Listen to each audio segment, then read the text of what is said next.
So did you guys know that the banks are now tracking your transactions?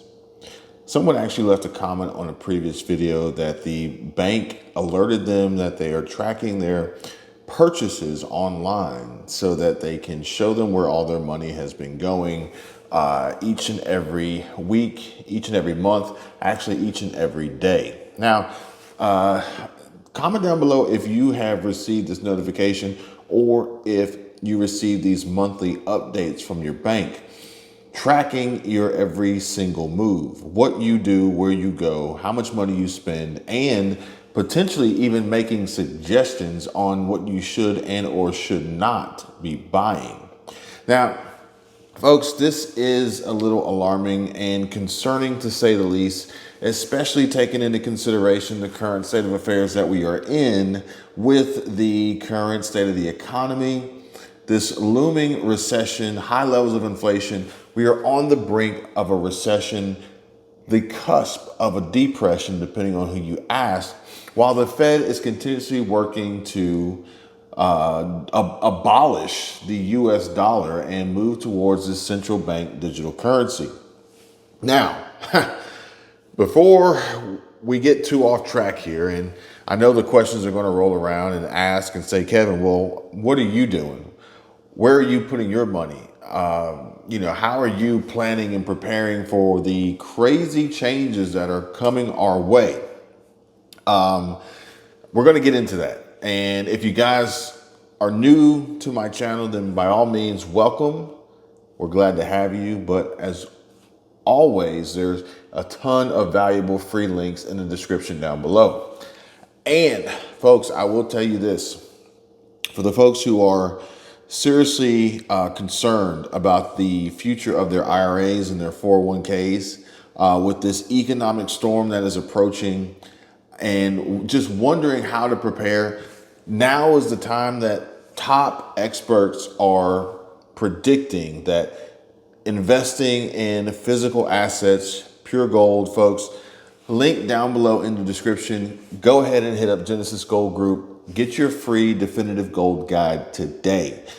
I've diversified my portfolio. I've actually connected so many folks with Genesis Gold Group and providing them with so much value and information to help them make a sound decision on what to do moving forward. Now, link in the description down below. Get your free definitive gold guide. It takes less than 30 seconds, maybe even less than 15 seconds just to get the free guide. And from there, you can make the choice yourself. Give them a call, 1-800-200-4653, 1-800-200-GOLD, or just visit them online at genesisgoldgroup.com. Jonathan and David will be more than happy to help you guys out. Now, this tracking of the banks and your money is crazy. I don't agree with it. I didn't sign up for it. I didn't vote for it, and I'm not happy about it. But I digress. Folks, if you were to see my personal bank statement and the transactions that are conducted, you would think that I was a ghost, because rarely ever does anything really pass through my actual bank.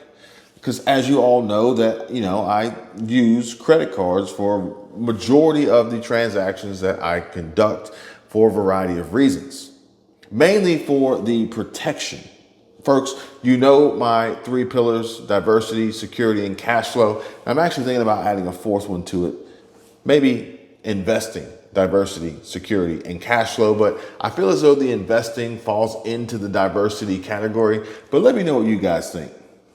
Regardless, I got some t-shirts made up for anybody who wants to keep this at the forefront of their mind and perhaps maybe even help educate those around them who may have not been paying attention here recently, who are still relatively asleep, quote unquote sheep, and not awakening to what is actually happening. With instances just like this, where these banks are literally tracking your every single move and almost asserting themselves in the direction of how you should live your lives. I don't agree with that. Give this video a like if you feel the same way.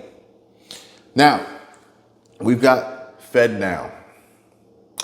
In addition to CBDC, in addition to de-dollarization, in addition to more oversight, more control, more overstepping of boundaries by Big Brother. You know, folks, the CBDC, they're talking about the fact that it could potentially and possibly have expirations on the money and limit when and where you could actually use it, setting limits and curfews and restrictions, and even having the ability to take the money back. So it says here that FedNow is a service developed by the Federal Reserve for depository institutions in the United States. It will enable individuals and businesses to send instant payments. Banks will be able to build product on top of the FedNow platform, and FedNow is scheduled to launch between May and July of 2023. I don't know about you guys, but that is a very short time away, and I'm not looking forward to it. Why are we in 2023 at this point in time putting so much responsibility on our future, putting our ability to earn income, save money, invest, make purchases, buy what we want, live how we want, spend how we want, and where we want? Why are we putting this in the hands of the Federal Reserve and these central banks? Oh, that's right. We're not. They're just doing it on their own. We theoretically have no say in the matter. We are being forced. Payments Drive says that the Fed said that the initial launch of FedNow will allow financial institutions to impose value limits for transactions and specify some situations in which transactions would be rejected. This sounds a lot like CBDC to me, but at the end of the day, it is still the same, being pushed by the Fed. I'm going to read this again to you guys. The Fed said that the initial launch of FedNow will allow financial institutions to impose value limits for transactions and specify some situations in which transactions would be rejected. So if you work hard for your money, if you have worked hard for your money and then it's converted to this new system, are you okay with institutions, financial institutions, imposing value limits for transactions and specifying where and which transactions would be rejected? Whatever happened to life, liberty, and the pursuit of happiness, folks? I thought there was at one point in time, I remember being a young boy in school and we would recite a song. I think I remember the lyrics. Oh, my country, 'tis of thee, sweet land of liberty. At that point in time, I never thought that the day would come where my country would literally take over control. But I was young, I was naive. I am much older, slightly wiser, but more importantly, I have access to the truth. And I want to share that with you guys. Payments Drive says that the Fed is keenly aware of the troubles and even mentions reversing payments. I'm not okay with that. The Fed said that it would also eventually give financial institutions the ability to fine-tune their controls, ultimately giving them full control. Full control of what? Of you. Now, Mark Gould, which he is the Federal Reserve's System Chief Payments Executive, made a statement, okay? And there's a lot of information here, but I'm going to get to the juicy bits for you, what matters most. And it says here that Mark was asked a few questions about the launch of the FedNow service and why he is excited to speak at the 2023 FinTech Innovation, Inclusion, and Risks Conference. And it says here that you can remind everyone why the Fed is launching the FedNow real-time payment system, which included a response of, we are building FedNow to be a safe and efficient instant payments platform for all financial institutions in the U.S. The Fed made the decision to provide this service based on feedback and a call to action by market stakeholders after several years of deliberating on strategies to improve the U.S. payment system. And we've been deliberate about developing this new service and have involved industry members from the very beginning. But you didn't involve me. You didn't involve us. You didn't involve the people. And it says here that the Fed made the decision to provide this service. We didn't. Although it will be forced upon us and we will have to use it. We are building a Fed now to be a safe and efficient payments platform for financial institutions in the US. I don't like the way this sounds, and it says that the launch of the FedNow service later this year will represent the start of the next transformational wave of the change in the US payment system. Mind you, this is literally coming in the next 2 to 3 months. Brace yourself, folks. Get ready as Blockworks shares that the Supreme Court ruling backs XRP fair notice defense for Ripple. And it says here that while we await an outcome of the XRP case, Ripple is keeping the judge up to speed with supposedly relevant Supreme Court rulings. But it has also come to my attention today that potentially these cryptocurrencies, which include Bitcoin, Ripple, Ethereum, BTC, XRP, ETH, others included in this decentralized cryptocurrency blockchain network, could potentially have been created and sourced and originally working with the US government and the Fed and central banks all along. Man, oh man, how dangerous and potentially catastrophic that could be. Additionally, I don't put anything past them, but it says here that there's a private XRP ledger and there are private XRP CBDC projects. Something's not smelling right here, folks. Ripple's senior advisor for CBDC and global partnerships, Anthony Welfare, has lifted the veil of secrecy on the company's so-called state cryptocurrency projects. And according to Welfare, projects being developed with Bhutan and Pilar are in an advanced stage right now. Now, what does state cryptocurrency actually mean? Now, is this tied to the Fed? Is this tied to central bank digital currency? Is the sharing of Supreme Court rulings and documents and information between Ripple and the judges of the Supreme Court in this XRP case tied to this? The IMF prefers to regulate crypto than banning it outright. All of a sudden, they want to be a part of crypto now. Smells fishy, folks. The United States Congress needs to take control of crypto legislation and make it a more open process where the entire marketplace is looked at comprehensively. This is a suggestion from Kristen Smith, the CEO of the Blockchain Association, a prominent U.S. crypto industry nonprofit. And in a February 22 Bloomberg interview, Smith said that the industry needs U.S. lawmakers to lead crypto legislation despite it making the process very slow, with regulators stepping in the interim. Smith noted that despite regulators moving very quickly, progress on legislation is happening behind closed doors, suggesting it's vital for more industry involvement in an open process which would involve Congress. Smith believes the issue with regulators leading legislation with enforcement actions and settlements relates to very specific facts and circumstances, and she explained it's a difficult position for Congress at the moment, as many in Washington, D.C. who were close to former FTX CEO Sam Bankman-Fried and FTX feel burned and betrayed over the collapse of the cryptocurrency exchange in November of 2022. I'm sure they're not the only ones, folks.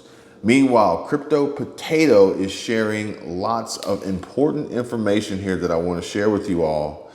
But I want to know what you guys think. You know, is cryptocurrency really what it's made out to be, or the perception that has been put upon everyone to believe what it really is? But all actuality, it's really kind of a coup to work with behind the scenes, the Fed, the central banks, Supreme Court rulings. Forget BTC or Bitcoin, according to the crypto potato. Coinbase CEO advocates for a US-backed stablecoin. And it says here that in a desperate attempt to appease regulators, have crypto's biggest voices simply lost the plot? That's what I want to know, folks. Now it says here that in a post-FTX world after collapse, it's really hard being a crypto executive. Think about it. Not only are your bags empty and revenues down, but you also have United States financial regulators breathing down your neck with subpoenas one day and lawsuits the next. It's understandable then why industry leaders like Brian Armstrong may wish to present themselves to both media and authorities with their state-worshipping foot forward. As the CEO of Coinbase, America's largest crypto exchange, one wrong move could get his company sued and regulated beyond repair by politicians already paranoid about a fraud-ridden industry. After all, what reason does the state have left to not just ban crypto entirely? It's a very good question. Now, on a media blitz earlier this week, the executive attempted to answer that question, supportive of crypto, while still pleading to the United States government's best interest. We're playing both sides here, okay?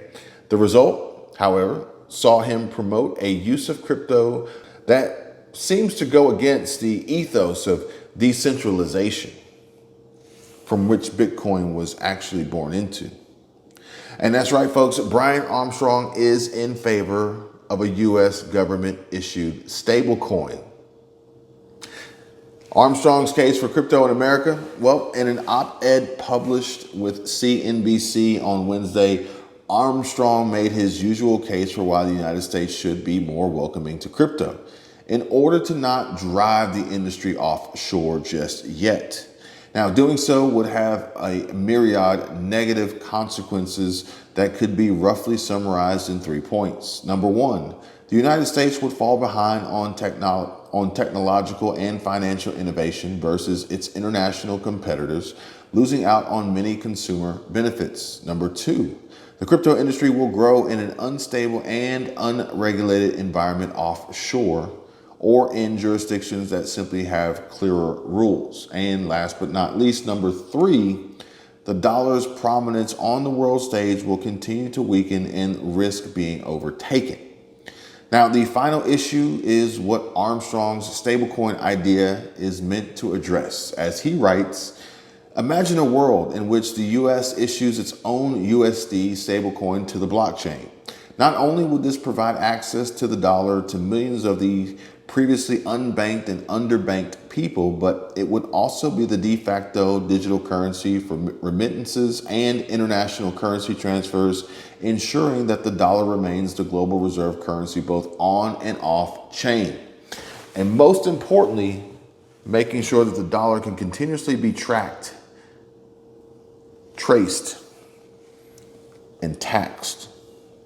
Stablecoin versus CBDCs, folks. Well, the idea of using stablecoins, according to the crypto potato and other cryptos for international transfers, is nothing new. MoneyGram partnered with the Stellar blockchain last year for exactly this purpose, and even some central bankers have recognized their potential in the remittance market. But advocating for a government-issued stablecoin as opposed to a privately issued token like Tether's USDT or Circle's USDC is another story.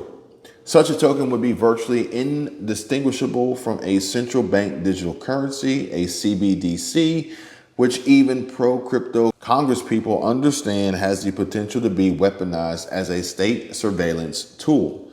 Now, you guys may recall that there is a bill being pushed through as a proposal to block the Fed and the central bank from having the ability to move forward with this CBDC, as it is looked at as a severe threat to the privacy of you and I.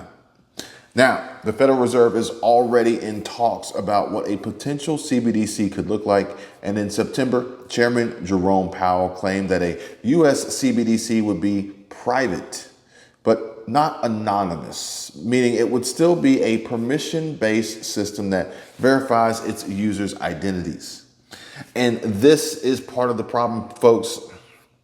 Ultimately, maybe the biggest problem of all, because I like using cash. I like using credit cards.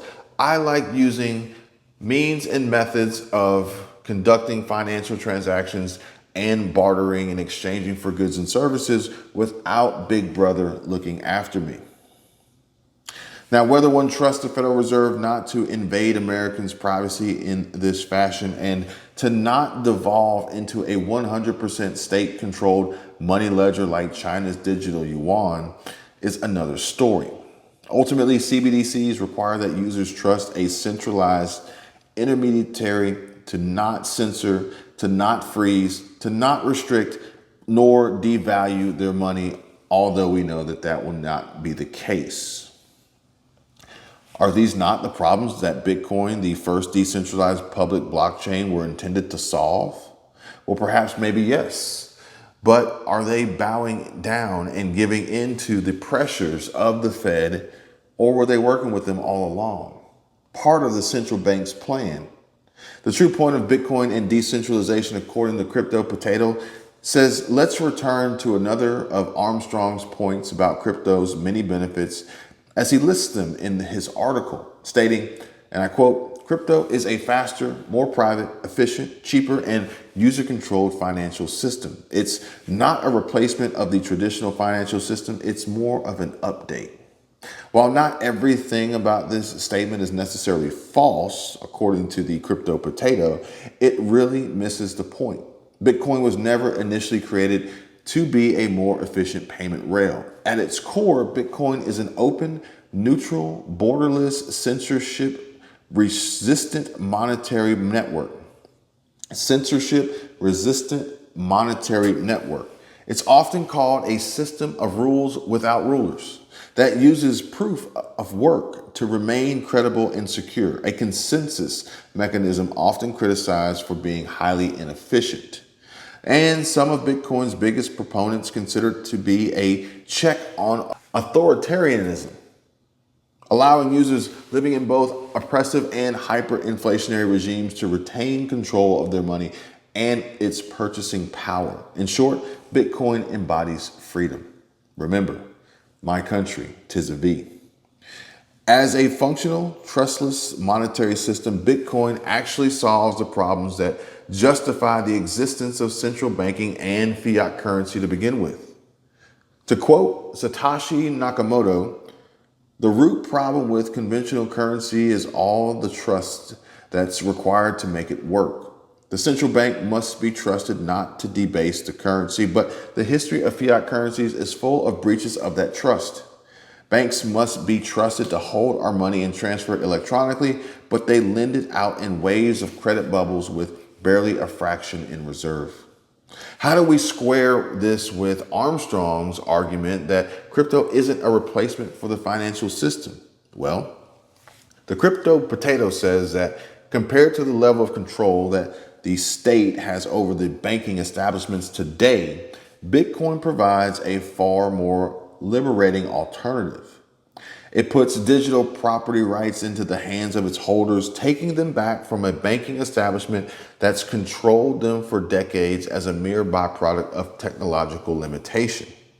In that sense, Bitcoin is the opposite of the government-issued stablecoin that Armstrong idolized, and it removes control from the monetary authorities of our time, like the US, rather than strengthening them, which is probably a good thing. Now, given that decentralization has been crypto's favorite buzzword for the past decade, that is a good thing, I think, because the inevitable betrayal by crypto lenders is clearly apparent. Decentralization might sound great from a humanitarian perspective, but for Coinbase, that's just bad for business. Now, the Crypto Potato says that, sure, it sounds good to the army of crypto-loving libertarians that value such things, but for a regulated, publicly traded company in the United States, it's hard to go into too much detail about what decentralization entails without enticing the government to come after you. And as things stand, Coinbase is already under major legal pressure from the SEC that's only hurting its bottom line. explaining to the government how crypto gives consumers direct access to a technology that threatens its geopolitical control would only worsen Coinbase's relationship with regulators, as with the entire industry. So explains Armstrong's strange inclination to provide highly antithetical crypto tech like a government-issued stablecoin in favor real cypherpunk values. His primary incentive is to keep his company and industry alive, even if that requires twisting crypto into something unrecognizable.